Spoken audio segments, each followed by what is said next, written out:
안녕하세요. 사김의 교회 성도 여러분. 오늘 세례식을 대표하여 간증을 나누게 된 김승진입니다. 귀하고 영광스러운 자리에 부족한 저의 이야기를 나눌 수 있게 되어 무척 떨리는데요.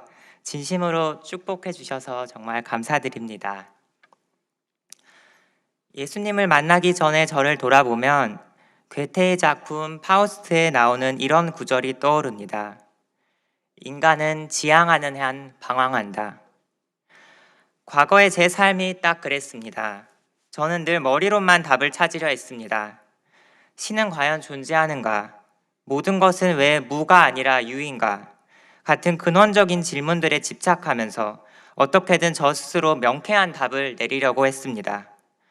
하지만 머리로만 좇는 지식과 논리는 제게 어떠한 평안도 주지 못했습니다. 오히려 철학적인 고민이 깊어질수록 제 마음은 메말라갔고 그 속엔 채워지지 않는 아주 차가운 공허함만이 커져갔습니다. 그렇게 방황하던 저를 묵묵히 지켜봐준 사람이 바로 지금의 제 아내입니다. 저희는 15년이라는 긴 연애 끝에 최근 부부가 되었습니다.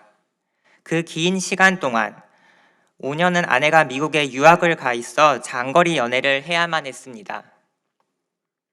코로나까지 겹쳐 외롭고 막막하던 그 시기, 아내가 이런 제안을 하였습니다.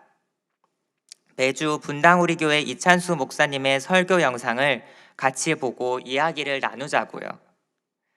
사실 처음엔 그저 멀리 있는 아내와 무엇이든 함께 하고 싶어 가벼운 마음으로 시작했습니다. 그런데 참 신기하게도 매주 말씀을 듣고 기독교에 대해 알아가면서 꽁꽁 얼어있던 제 마음이 조금씩 녹아내리는 것을 느꼈습니다. 무엇보다 그 고된 타지 생활 속에서도 아내의 삶 속에서 묻어나는 내적의 강인함과 그 흘러넘치는 따뜻함을 지켜보면서 저도 모르게 은혜의 울타리 안으로 한 걸음 한 걸음씩 들어가게 되었습니다. 그렇게 제 삶에 찾아온 가장 큰 변화를 어떻게 전달하면 좋을까 생각하다 레이먼드 카버의 대성당이라는 소설이 떠올랐습니다. 소설 속 주인공은 두 눈은 멀쩡히 뜨고 있지만 정작 삶에서 중요한 것은 전혀 보지 못하는 사람이었습니다.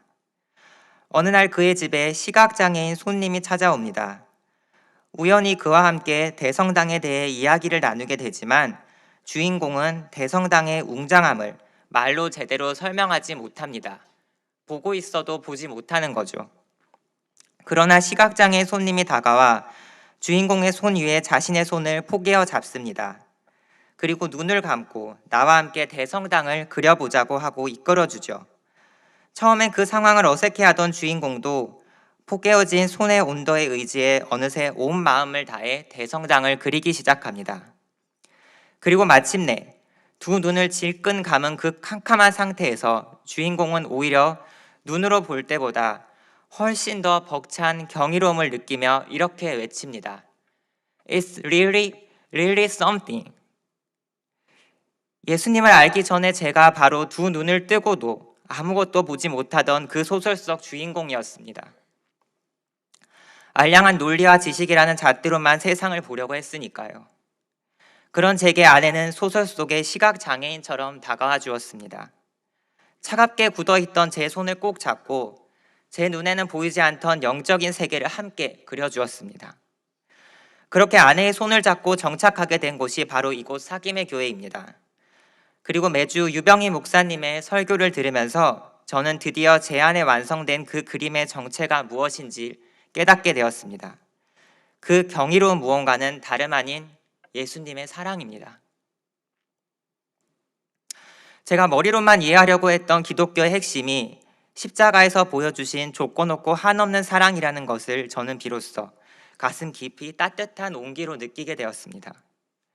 제 안을 가득 채우고 있던 차갑고 공허한 질문들이 예수님의 그 따뜻한 사랑 안에서 눈 녹듯이 사라지는 것을 경험했습니다. 지독한 방황 속에서도 저를 포기하지 않고 끝까지 손을 포개어 믿음의 그림을 함께 그려준 아내에게 참 고맙습니다. 그리고 무엇보다 지식의 교만에 빠져 눈먼 자와 같던 저를 이렇게 따뜻한 사랑으로 만나주신 하나님 아버지께 진심으로 감사드립니다. 저는 아직 많이 부족한 사람입니다. 하지만 이곳 사김의 교회 안에서 이 사랑이라는 위대한 경이로움이 제 마음속에 매일 충만해지기를 기도합니다. 그리고 제가 받은 이 따뜻한 사랑의 온기가 주변 사람들에게도 전달되기를 진심으로 소망합니다. 부족한 제 간증을 들어주셔서 감사합니다. 모든 영광을 하나님께 돌리겠습니다.